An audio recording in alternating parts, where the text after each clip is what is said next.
बिस्मिल्लाहिर्रहमानिर्रहीम।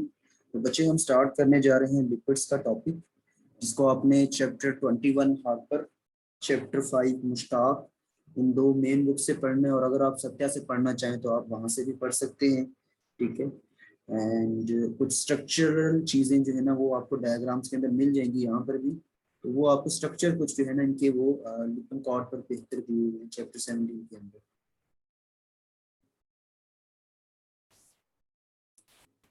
बच्चे लिपिड्स जो हैं, लिपिड्स क्या चीज होते हैं? लिपिड्स जो है ये हेट्रोजेनस ग्रुप ऑफ कंपाउंड्स हैं।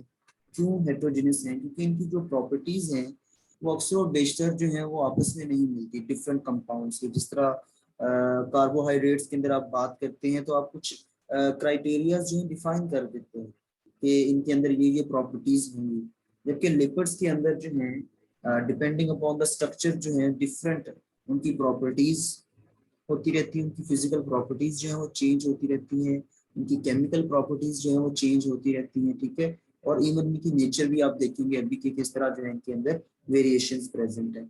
तो लिपिड्स की जो है वैसे इंटरनेशनली कोई स्पेसिफिक जो है क्लासिफिकेशन आपको नहीं मिलती, ठीक है। जस्ट ये जो है आपको डिफरेंट बुक्स के अंदर डिफरेंट मिलेगी। इवन आपको ये होगा कि जिस तरह यहाँ पर मैंने 3 क्लासिफिकेशन दिखाई हुई है कि सिंपल, कॉन्जुगेटेड और डेराइव्ड। तो इनके अंदर जो एग्जांपल्स होंगी वो आप देखेंगे कि वो डिफरेंट बुक्स के अंदर जो है हमको डिफरेंट कैटेगरीज के अंदर डिफाइन किया होता है। जैसे कि कुछ एग्जांपल जो कॉन्जुगेटेड की होंगी वो किसी और बुक के अंदर आप पढ़ेंगे तो वो डेराइव्ड के अंदर डाली होंगी। तो ये कोई इंटरनेशनली जो है वो डिफाइंड नहीं है, ठीक है।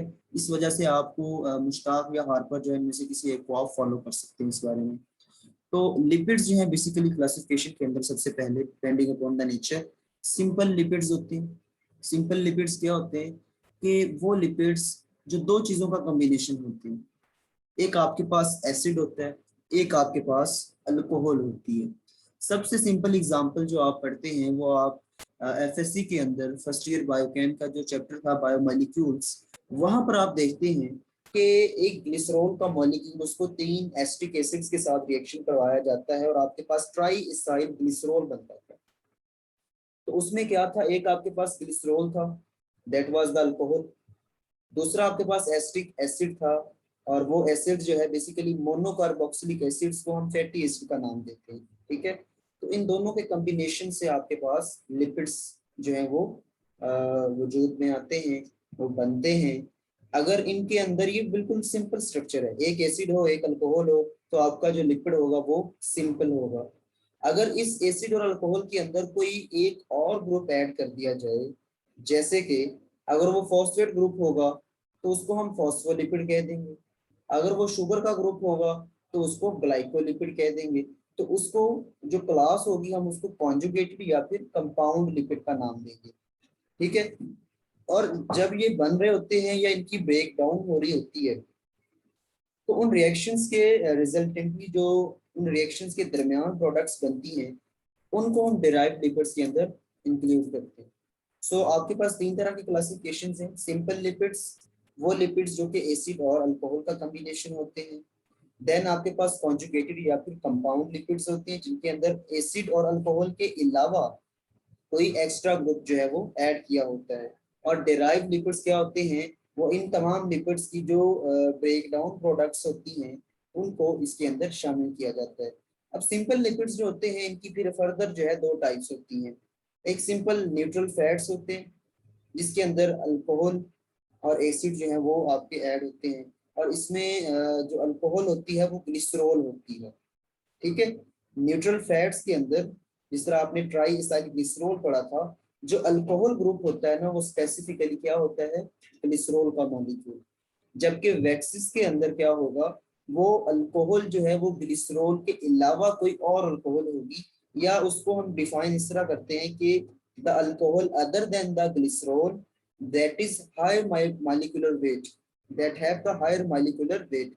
जो हाई मॉलिक्यूलर वेट अल्कोहल्स होती हैं वो क्या बनाती हैं, आपकी वैक्सिस। जबकि जो सिंपल अल्कोहल है जैसे एक आपकी ग्लिसरॉल अल्कोहल होती है वो जो है वो न्यूट्रल फैट बनाती है। फिर हम फर्दर वैक्सिस के आगे टाइप्स पढ़ेंगे कि इनके इसके अंदर भी फिर depending upon the nature of the alcohol इसकी भी टाइप्स होती है, ट्रू वैक्सिस और फॉल्स वैक्सिस। तो वो हम आगे पढ़ते हैं चलकर। फिर मैंने कॉन्जुगेटेड के बारे में भी आपको बता दिया कि लिपिड जो है that is the combination of alcohol and acid. जब उसके अंदर एक फर्दर जो है थर्ड चीज ऐड होगी that is the phosphate group और द फॉस्फोरिक एसिड, तो उसको हमने नाम दे दिया फॉस्फोलिपिड का। जिस तरह आपने फॉस्फेटिडिक एसिड का जिक्र पढ़ा था, लेसिथिन आपने पढ़ी थी, फॉस्फेटिडाइल कोलिन जो है, ठीक है। अगर फॉस्फेट ग्रुप की जगह उसके अंदर शुगर कंपाउंड जो है, शुगर का मॉलिक्यूल जो है वो ऐड हो जाए, तो उसको हम ग्लाइकोलिपिड्स का नाम देंगे, ठीक है। तो इसकी भी हम जो है सेकंड लेक्चर के अंदर पूरी डिटेल्स पढ़ेंगे। देन लिपोप्रोटीन्स का हमने जिक्र किया था, इसके अंदर लिपिड और प्रोटीन का कॉम्बिनेशन होता है। लिपिड तो हो गया, साथ में अगर प्रोटीन का मॉलिक्यूल ऐड होगा तो उसको हम लिपोप्रोटीन का नाम देंगे। जैसे कि हमारे पास HDL हमने पढ़ा था, LDL पढ़ा था, काइलोमाइक्रोन्स, VLDL पढ़ा था। और इनका जो मेटाबॉलिज्म होगा, तो जो सब्सटेंसेस ड्यूरिंग द रिएक्शंस बनेंगी वो डिराइव्ड लिपिड्स के अंदर आएंगी। तो ये जरा देखें, सिंपल लिपिड के अंदर एग्जांपल है आपकी ट्राई इसाइल ग्लिसरॉल की। तो ये जो है आपका जो सिल्वर कलर है थोड़ा सा, इसके अंदर ग्लिसरॉल का मॉलिक्यूल है, और ये इसके साथ फैटी एसिड जो है कार्बन नंबर 1 के ऊपर अटैच है, कार्बन नंबर 2 के ऊपर भी एक है, और कार्बन नंबर 3 के ऊपर भी एक है। डिफरेंस क्या है कि ये जो पहला है ये आपका स्टेरिक एसिड है, that is a saturated fatty acid, जबकि ये जो दो हैं ये लिनोलिक एसिड है, ये आपके अनसैचुरेटेड। अगर आप यहाँ पर देखें तो ये आपको डबल बॉन्ड नजर आ रहा है, एक यहाँ और एक यहाँ, इसके अंदर दो डबल बॉन्ड्स होते हैं, ठीक है। तो कार्बन नंबर 2 और 3 के ऊपर अमूमन जो एसिड्स प्रेजेंट होते हैं, जो फैटी एसिड्स होते हैं वो अनसैचुरेटेड होते हैं, जबकि कार्बन नंबर 1 के ऊपर जो फैटी एसिड्स मौजूद होते हैं वो सैचुरेटेड नेचर होती है उनकी। स्ट्रक्चर जो है आपने याद नहीं करने, ठीक है, आपने जस्ट जो ये कॉन्सेप्ट जो है, क्योंकि कॉन्सेप्ट जो है वो स्ट्रक्चर्स के बगैर नहीं हो सकता, तो कॉन्सेप्ट के लिए आपको जो है स्ट्रक्चर देखने पड़ेंगे, अदरवाइज स्ट्रक्चर करने की जरूरत नहीं है आपको। अब ये देखिए लिपिड्स, आपके पास सिंपल लिपिड्स हैं, ठीक है, उसके अंदर आपके पास फैटी एसिड्स, फैट्स और ऑयल्स आ जाते हैं, ठीक है। देन वैक्सीज है, वैक्सीज के अंदर एग्जांपल्स आपके पास स्पर्म है, स्पर्म वेल वैक्स ये उसका नाम है, वैसे ये स्पर्म नहीं है, ये स्पर्म वेल वैक्स इसका नाम है, क्योंकि ये एक वेल है, उसकी स्पीशी का नाम है, उनका असल में स्ट्रक्चर जो होता है ना, जो शेप होती है उस वेल मछली की, वो स्पर्म से मिलती जुलती होती है, इसलिए उसको स्पर्म वेल कहते हैं। और चूंकि ये उस वैक्स जो है उस वेल से डिराइव किया जाता है, इसलिए इसका नाम स्पर्म वेल वैक्स रखा गया। देन बीज वैक्स जो है, जो हनी कॉम्ब के अंदर होती है, और कार्नोबा जो है वैक्स, ये भी एक वैक्स का नाम है, ठीक है। इनकी जो है वो मैं आपको सिग्निफिकेंस ही बताता हूँ थोड़ी देर तक। देन कंपाउंड लिपिड्स आपके पास, जिनको आपने कॉन्जुगेटेड लिपिड्स का नाम दिया, उसमें दो तरह के मेनली जो लिपिड्स आते हैं, फॉस्फोलिपिड्स, जो कि फॉस्फेट या फॉस्फोरिक एसिड जो है कंटेनिंग लिपिड्स हैं, ठीक है। इनके अंदर एग्जांपल्स आपके पास फॉस्फोग्लिसराइड्स की है, लेसिथिन जिसको आपने फॉस्फेटिडाइल कोलिन पढ़ा था, ठीक है। सेफालिन्स हैं, सेफालिन्स फॉस्फेटिडाइल एथानोलम इनको कहते हैं, ये कल का लेक्चर हमारा इन पे होगा। प्लाज्मेलोजेन्स होते हैं, फॉस्फोइनोसिटाइड्स हैं, ठीक है। तो ये सारे जो है फॉस्फोलिपिड्स होते हैं। देन दूसरी टाइप हमारे पास आती है ग्लाइकोलिपिड्स की, जिसके अंदर आपके पास क्या चीज आती है, शुगर मॉलिक्यूल ऐड होता है। इसके अंदर एग्जांपल आपकी ग्लैक्टोलिपिड्स है, जिसके अंदर ग्लैक्टोज जो है वो ग्रुप ऐड होता है, ठीक है। कैरासिन है, नर्वोन है, ऑक्सीनर्वोन है, ये बेसिकली जो है आपकी नर्वस सिस्टम के अंदर पाए जाते हैं। तो ये हमारा कल का जो है लेक्चर होगा इसके ऊपर, कंपाउंड लिपिड्स के ऊपर। देन डेराइव्ड लिपिड्स के अंदर क्या क्या चीजें आ सकती हैं, तो जो आपके स्टेरॉइड्स होते हैं, जितने भी स्टेरॉइड हार्मोन्स जो हैं वो सारे इसके अंदर आते हैं, ठीक है। इसके अलावा टर्पीन्स होती हैं वो इसके अंदर आ जाती हैं। कैरोटीनॉइड्स हैं जिनके अंदर ज़ैंथोफिल और कैरोटीन्स जो है वो आपका विटामिन ए जो है, विटामिन डी, वो भी इसी के अंदर, इसी क्लासिफिकेशन के अंदर शामिल होता है। अब लिपिड्स के अंदर हमने देखा फैट की क्लासिफिकेशन, जो फैट हमारे पास सिंपल लिपिड्स के अंदर आया था। अब फैट जो है वो हमने कहा कि एक एसिड और एक अल्कोहल हो सकता है। उसके अंदर जो एसिड है वो फैटी एसिड होगा। And what is fatty acid? It is the monocarboxylic acid. Monocarboxylic acids are known as fatty acids, और they may be the saturated ones or the unsaturated। Saturated के अंदर आपके पास एग्जांपल्स आ जाती हैं, आपकी एसिटिक एसिड हो गया, ब्यूटायरिक एसिड हो गया, ठीक है। इसी तरह आप पाल्मिटिक एसिड है, स्टेरिक एसिड है, तो ये सारे सैचुरेटेड की क्लासिफिकेशन के अंदर आते हैं। अनसैचुरेटेड कौन से होते हैं? वो फैटी एसिड्स जिनके अंदर डबल बॉन्ड प्रेजेंट है। अब वो जो है वो मोनो अनसैचुरेटेड फैटी एसिड्स भी हो सकते हैं जिसके अंदर सिंगल डबल बॉन्ड होगा। वो पॉली अनसैचुरेटेड फैटी एसिड्स भी हो सकते हैं जिनके अंदर more than one double bonds are present. तो ये जो है अनसैचुरेटेड फैटी एसिड, ये आपकी बॉडी के लिए बड़े फायदेमंद भी होते हैं, ठीक है। सैचुरेटेड आपकी बॉडी के लिए इतने फायदेमंद नहीं होते। रीजन आपको मैं कोलेस्ट्रॉल के टॉपिक के अंदर बताता हूँ। अनसैचुरेटेड फैटी एसिड जो है वो आपकी बॉडी के लिए बहुत ज्यादा बेनिफिशियल होते हैं। क्यों होते हैं, रीजन बाद में बताई जाएगी। अच्छा, अनसैचुरेटेड के अंदर जो है ना फैटी एसिड की एक और तरह से क्लासिफिकेशन की जाती है, एसेंशियल फैटी एसिड्स और semi essential fatty acids. Essential fatty acids कौन से होते हैं, वो फैटी एसिड जो आपको डाइट के अंदर रिक्वायर होते हैं। उसकी एग्जांपल जो है आपके पास लिनोलिक एसिड होता है एक, और एक लिनोलिनिक एसिड होता है, ठीक है। जिस तरह आपने यहाँ पर स्ट्रक्चर के अंदर एक पढ़ा था, लिनोलिक एसिड एक ये होता है और एक इसी तरह का लिनोलिनिक एसिड होता है। ये दो जो है आपके एसेंशियल फैटी एसिड्स हैं जो कि आपको डाइट में रिक्वायर होते हैं, ठीक है। देन आपके पास एक एराकिडोनिक एसिड होता है। एराकिडोनिक एसिड का स्ट्रक्चर आगे आएगा भी। एराकिडोनिक एसिड जो है वो क्या होता है, वो आपका सेमी एसेंशियल फैटी एसिड होता है। ये बुक में मेंशन नहीं है, ये काइंडली आप लिख लें, और ये एमसीक्यू भी है आपका कि सेमी एसेंशियल फैटी एसिड कौन सा होता है, एराकिडोनिक एसिड, ठीक है। बुक के अंदर आपको नाम मिल जाएगा लेकिन ये नहीं लिखा हुआ कि ये सेमी एसेंशियल है। तो सेमी एसेंशियल का मतलब क्या है कि ये नॉर्मली जो है वो एसेंशियल फैटी एसिड से बन रहा होता है। तो नॉर्मली ये रिक्वायरमेंट को मीट कर रहा होता है हमारी, लेकिन सम टाइम जब आप ग्रो कर रहे होते हैं तब आपकी बॉडी को ज्यादा रिक्वायरमेंट होती है इन न्यूट्रिएंट्स की, ठीक है। तो जब जिस तरह आप अमाइनो एसिड इंशाल्लाह पढ़ेंगे उसके अंदर भी ये होता है कि जब आप ग्रोइंग डेट में होते हैं ना, ग्रोइंग एज के अंदर, या जब आपको चोट लग जाती है, ठीक है, तब जो है आपको इन सेमी एसेंशियल जो होते हैं ना, ये एसेंशियल बन जाते हैं, फिर आपको डाइट के अंदर भी रिक्वायर्ड होते हैं ये। तो जो एसेंशियल है ना वो आपके लिनोलिक एसिड है। ऑलिक एसिड सुना ना आपने, ऑलिक एसिड एफएससी के अंदर पढ़ा था, एक unsaturated fatty acid oleic acid, उसके पीछे LIN लगा दें, लिनोलिक एसिड और लिनोलिनिक एसिड, ये आपके एसेंशियल फैटी एसिड्स हैं। जबकि एराकिडोनिक एसिड जो है, बुक के अंदर नाम लिखा हुआ है इसका नाम एराकिडोनिक एसिड का हार्पर के अंदर, ठीक है, वो आपका सेमी एसेंशियल फैटी एसिड होता है। बाकी जो है ये हमारा कल का टॉपिक है, इसको हम कल देखेंगे।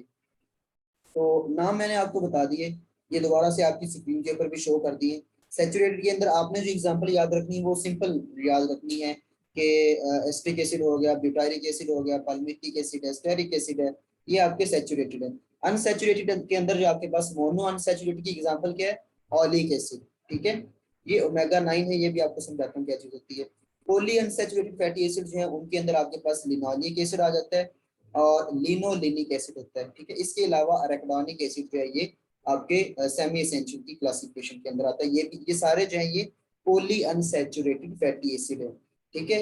इनके अंदर डबल बॉन्ड प्रेजेंट होता है। अब ये ऑलिक एसिड का स्ट्रक्चर जो है ये आइसोमराइजेशन की बेस पे, आपने आइसोमराइजेशन पढ़ी हुई है, आइसोमर्स पढ़े हुए, depending upon the groups in the 3D plane, कि ये जो ग्रुप्स होते हैं ये अगर सेम साइड पे हों तो उनको हम सिस फॉर्म कहते हैं, और अगर ये ऑपोजिट साइड पे हों, यानी इस तरफ मिथाइल हो और दूसरा मिथाइल इस तरफ हो, तो इसको हम ट्रांस कहते हैं, ठीक है। तो ऑलिक एसिड की दो फॉर्म्स होती हैं, ट्रांस ऑलिक एसिड भी होता है आपकी बॉडी में, सिस ऑलिक एसिड भी होता है। तो इसकी जो ट्रांस फॉर्म है ना उसका दूसरा नाम जो है वो इलेडिक एसिड होता है। ट्रांस फॉर्म का दूसरा नेम जो है वो इलेडिक एसिड होता है। नाम मैं यहाँ पर मेंशन कर देता हूँ आपके लिए।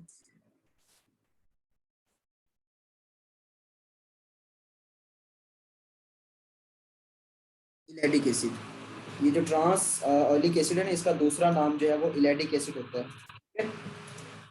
ये दो इसकी फॉर्म पाई जाती है। अब जो अनसैचुरेटेड फैटी एसिड्स हैं उनकी क्लासिफिकेशन है एक और बेस पे फैटी एसिड्स की। आपने इन्हीं स्ट्रक्चर के अंदर ये ओमेगा 6 ओमेगा 3 आप बार बार देख रहे हैं, ये क्या चीज है ये मैं आपको बताने लगा हूँ, ठीक है। ये सपोज करें आपको एक फैटी एसिड नजर आ रहा है, कार्बन इसके अंदर 18 है, ठीक है। ये वैसे बेसिकली आपका ऑलिक एसिड ही है, ठीक है। आपको याद होगा वो बायोमॉलिक्यूल्स के चैप्टर के अंदर एफएससी के अंदर वो स्ट्रक्चर बना हुआ था, और स्ट्रक्चर की जो डिस्क्रिप्शन दी हुई थी ना उसके अंदर लिखा हुआ था कि इसके कार्बन नंबर 9 और 10 के दरमियान डबल बॉन्ड होता है, ठीक है। ये ऑलिक एसिड का जिक्र वहां पर था, जस्ट स्ट्रक्चर बना हुआ था। तो देखिए इसके अंदर टोटल कार्बन कितनी है, 18 कार्बन है। तो मैंने 18 लिख दिया पहले, ठीक है। उसके बाद मैंने इसके अंदर देखा कि भाई डबल बॉन्ड्स कितने हैं, तो मुझे नजर आया कार्बन 9 और 10 के ऊपर जो है एक डबल बॉन्ड है, तो मैंने कॉलन लगाया और 1 लिख दिया। तो ये एक जो है रिप्रेजेंटेशन है कि जब आपने अनसैचुरेटेड फैटी एसिड्स को रिप्रेजेंट करना है, आप पूरा स्ट्रक्चर ड्रॉ करने की बजाय जस्ट ये लिख दें 18:1, तो उसका मतलब क्या होगा कि एक ऐसा फैटी एसिड है जो कि जिसके अंदर 18 कार्बन हैं और एक डबल बॉन्ड है, ठीक है।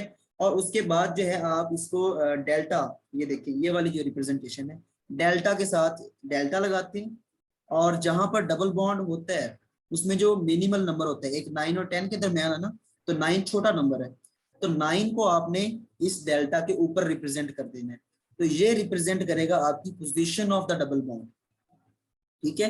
और अगर इसी तरह कार्बन नंबर 12 और 13 के दरमियान एक और डबल बॉन्ड होता, तो मैंने ये 1 की जगह 2 लिख देना था और डेल्टा 9 लिख के कॉमा लगाना था और यहाँ पे 12 लिख देना था। ये आपने सुपर स्क्रिप्ट के ऊपर लिखना है, डेल्टा लगा के सुपर स्क्रिप्ट में लिखना है, ठीक है। तो ये जो है रिप्रेजेंटेशन है आपकी इसकी, कि आपने इसको नॉमेनक्लेचर इसको कहते हैं, किस तरह रिप्रेजेंट करना है। तो अगर आप दोबारा से गौर करें, जो पहला डिजिट है वो रिप्रेजेंट करता है number of carbon, second digit जो है वो आपका नंबर ऑफ डबल बॉन्ड्स को रिप्रेजेंट कर रहा होता है, देन जो डेल्टा है ये पोजीशन ऑफ द और location of the double bond represent करता है, जो कि यहाँ पर 9 है, ठीक है।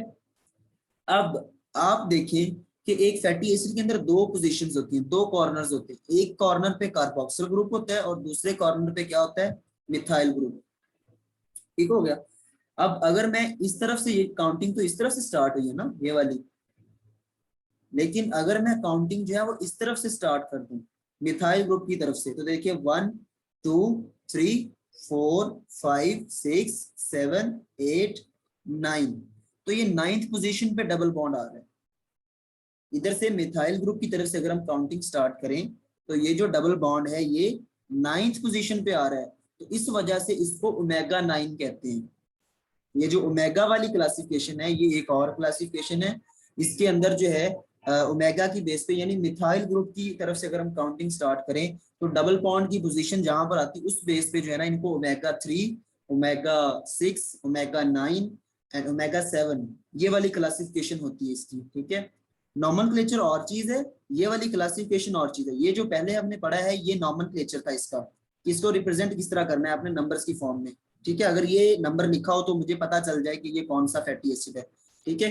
और जो ओमेगा 9 ओमेगा 3 है ये क्लासिफिकेशन किसी और बेस पे, ये मिथाइल ग्रुप की बेस पे, जिस तरह यहाँ पे काउंटिंग आपको नजर आ रही है मिथाइल ग्रुप स्टार्ट की हुई है, तो कार्बन नंबर 9 पे चूंकि आया है आपका डबल बॉन्ड पहला, तो ये ओमेगा 6 होता। अगर ये 6 जो है कार्बन नंबर 6 और 7 के दरमियान डबल बॉन्ड होता, तो मैं यहाँ से काउंटिंग स्टार्ट करता तो मुझे 6 नंबर मिलता, तो मैंने इसको क्या लिखना था, ओमेगा 6। अगर ये जो है आपका डबल बॉन्ड जो है वो कार्बन नंबर 3 और 4 के दरमियान होता, तो मैं काउंटिंग स्टार्ट करता यहाँ से 1 2 3, तो मुझे 3 नंबर पे जो है नंबर 3 पे डबल बॉन्ड मिल जाता, तो मैं इसको लिखता ओमेगा 3, ठीक है। इसको ओमेगा 3 या फिर N3, N के साथ भी रिप्रेजेंट किया जाता है, ठीक है। तो ये इसकी क्लासिफिकेशन है। दोबारा से देखें, अब ये देखिए ये कोई फैटी एसिड है मेरे पास, मुझे नहीं पता ये क्या है, लेकिन ये नंबर देख के मैं बता सकता हूँ कि यहाँ पर अच्छा पोजीशन नहीं बताई हुई, यहाँ पे उसमें जो है ना ये डायग्राम के अंदर क्योंकि नेट से ली हुई है इस वजह से ये क्लासिफिकेशन को जो है ना ओमेगा 3 वाली क्लासिफिकेशन ऐड की हुई है, ठीक है। तो आप जस्ट ये 20 और 5 को देख के क्या बता सकते हैं कि ये कोई फैटी एसिड है जिसके अंदर 20 कार्बन है और उसके अंदर 5 डबल बॉन्ड्स है, ठीक है। और जो ये ओमेगा 3 हमें क्या बता रहा है कि जो पहला बॉन्ड है ना मिथाइल ग्रुप की तरफ से अगर हम काउंटिंग स्टार्ट करें, तो जो पहला डबल बॉन्ड है वो कार्बन नंबर 3 और 4 के दरमियान है, ठीक है। तो ये आपको ओमेगा 3 जो है वो क्लासिफिकेशन उसकी बता रहा होता है। इसके बाद हमारे पास कुछ डेफिनेशंस हैं जो कि इम्पोर्टेंट हैं, इम्पोर्टेंट तो नहीं है बेसिकली, ये आपके सिलेबस का पार्ट है और ये मुश्ताक और सत्या के अंदर आपको मिल जाएंगी। तो हाइड्रोलिसिस, आपको पता है हाइड्रोलिसिस क्या होती है। हाइड्रोलिसिस ब्रेक डाउन होती है किसी भी चीज की, ठीक है, जिसके अंदर वो कंपाउंड जो है अपने कंपोनेंट सब्सटेंस के अंदर जो है वो टूट जाता है। तो हमारे पास अगर ट्राइसाइल ग्लिसरॉल था तो उसके अंदर जब वाटर ऐड करेंगे हम, तो वो दोबारा से एक एसिड और एक अल्कोहल के अंदर टूट जाएगा, तो वो कौन सी होगी, वो कोई फैटी एसिड और हमारा ग्लिसरॉल अल्कोहल होगी। तो this is known as hydrolysis. तो हमारी जीआईटी के अंदर जितने एंजाइम्स होते हैं वो हाइड्रोलिसिस कर रहे होते हैं, जो फैटी एसिड्स हमारी बॉडी के अंदर हम डाइट में लेते हैं ना, तो उनकी हाइड्रोलिसिस होती है, क्योंकि हमारे एंजाइम्स जो है उनको ब्रेक करते हैं, ठीक है, जिस वजह से वो अपने कंपोनेंट्स के अंदर ब्रेक हो जाते हैं। और लिपिड इमल्सिफिकेशन आपने पढ़ी थी, ठीक है। इसके बाद स्पोनिफिकेशन नंबर, ये भी आपने पढ़ा हुआ है। स्पोनिफिकेशन है और स्पोनिफिकेशन नंबर आपने पढ़ा हुआ है।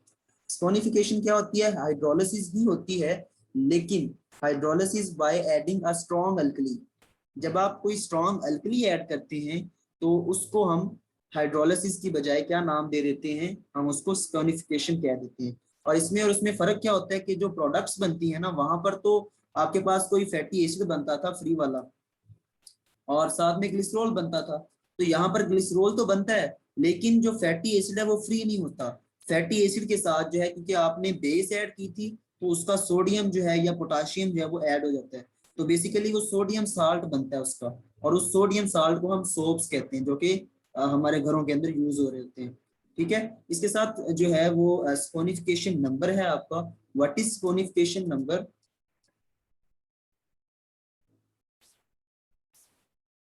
तो हम बात कर रहे थे स्पोनिफिकेशन नंबर की। तो ये पोटाशियम हाइड्रोक्साइड जो स्ट्रॉन्ग अल्कली हमने ऐड करनी है, तो उसके कितने मिलीग्राम्स हम ऐड करेंगे? तो जो हमारे पास फैटी एसिड रिलीज हो रहे हैं 1 ग्राम फैट से, सपोज हमारे पास 1 ग्राम फैट था या ऑयल था, उसको हमने जब डिग्रेड किया, हाइड्रोलिसिस उसकी की, तो उससे जाहिर है कुछ ना कुछ फैटी एसिड रिलीज होंगे, ठीक है। और जितने वो फैटी एसिड रिलीज होने हैं, जाहिर है उन सबकी हमने सपोनिफिकेशन के अंदर क्या करनी है? उनसे सोप बनाना है, ठीक है, उनका सोडियम साल्ट या पोटाशियम साल्ट बनाना है।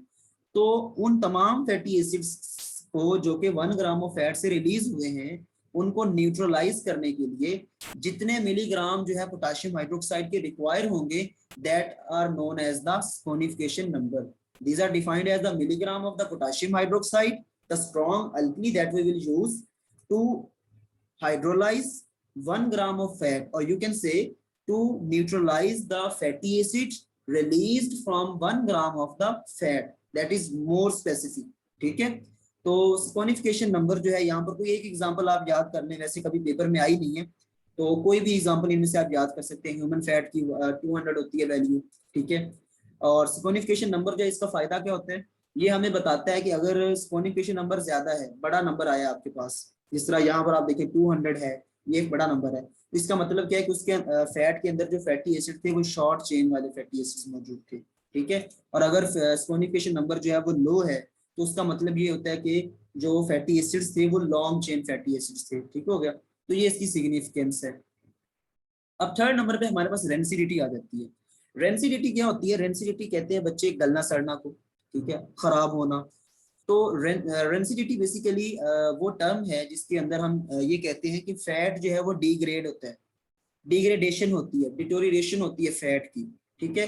और उस डिटोरिएशन के रिजल्टेंटली हमारे पास क्या चीज बनती है? वो कुछ एल्डिहाइड्स जो है वो बनते हैं, कुछ आपके पास कीटोन बॉडीज बनती है फैट के अंदर ही, ठीक है। जिससे क्या प्रोड्यूस होती है? Unpleasant smell and unpleasant taste, ठीक हो गया। अनप्लेजेंट टेस्ट और अनप्लेजेंट जो है उसकी ऑर्डर, उसकी स्मेल जो है वो जनरेट होती है, जिसको आप कहते हैं कि जो फैट है वो गल सड़ गया है, ठीक है। तो रेंसिडिटी बेसिकली दो तरह से हो सकती है। It may be oxidative in nature, it may be hydrolytic in nature. Oxidative in nature का क्या मतलब है, और हाइड्रोलिटिक से क्या मुराद है? जो हाइड्रोलिटिक है, that results from the bacterial enzymes. जिस तरह आप घर के अंदर घी रख दें, उसका ढक्कन उतार के रख दें, लिड नहीं है उसके ऊपर, तो जर्म्स जो है उसके अंदर ऐड हो जाएंगे और बैक्टीरियल जो है एंजाइम्स जो है उसको डिग्रेड करना शुरू कर देंगे। तो एंजाइमेटिक जो डिग्रेडेशन है, that is known as the hydrolytic rancidity, while the oxidative rancidity is somewhat different. ये क्या होता है कि ये जो आपकी बॉडी के अंदर हम बारहा डिस्कस कर चुके हैं, जो फ्री रेडिकल्स बनते हैं, जो ऑक्सीडेंट्स बनते हैं, उनकी वजह से जो डिग्रेडेशन होती है, जो ऑक्सीडेशन होती है, डिजेनरेटिव ऑक्सीडेशन होती है फैट की, that is known as the oxidative rancidity, ठीक है। अब हम इसको प्रिवेंट कैसे कर सकते हैं? तो हमने विटामिन के टॉपिक में जब पढ़ा, बारहा बल्कि पढ़ा, कि जो ऑक्सीडेंट्स हैं, हम असल में हाइड्रोलिटी को जो है ना उस तरह प्रिवेंट नहीं कर सकते। हाइड्रोलिटी को प्रिवेंट करने के लिए हमें सफाई का ख्याल रखना पड़ता है, हमें ढक्कन जो है चीजों के लीड जो है उनके ऊपर देने पड़ते हैं, तो ये उसका प्रिवेंशन है। ऑक्सीडेटिव को हम किस तरह प्रिवेंट कर सकते हैं? तो आपको लिविंग एग्जांपल दूंगा, आपके रोजमर्रा के घरों के अंदर जो चीजें यूज होती हैं। तो ये जरा देखें, ये क्या जो है, ये हाई जहाँ पर लाइन लगी हुई है विटामिन ई लिखा हुआ है, हाई इन विटामिन ए। तो अगर आप घर के अंदर जो भी घी यूज करते हैं उसके ऊपर जब आप उसको पढ़ते हैं ना, वहां पर आपको ये जरूर मिलेगा कि हमने घी के अंदर जो एंटीऑक्सीडेंट्स डाले हुए हैं, विटामिन ई ऐड किया हुआ है। ठीक है, तो विटामिन ई हो या एंटीऑक्सीडेंट कोई भी ऐड कर दिया तो वो बेसिकली क्या करता है, वो इन ऑक्सीडेंट्स को रिड्यूस कर देता है और इनके जो डेंजरस इफेक्ट्स हैं उससे हमारी बॉडी को प्रिवेंट करते हैं। ठीक है, तो ये था आपका रेंसिडिटी का टॉपिक। ठीक है, स्पॉनिफिकेशन नंबर हो गया। और इकोसोनॉइड्स ये हमारा लास्ट पे ऊपर जो है ना, जो लास्ट वाला टॉपिक होगा उसके अंदर हम इसको डिस्कस करेंगे।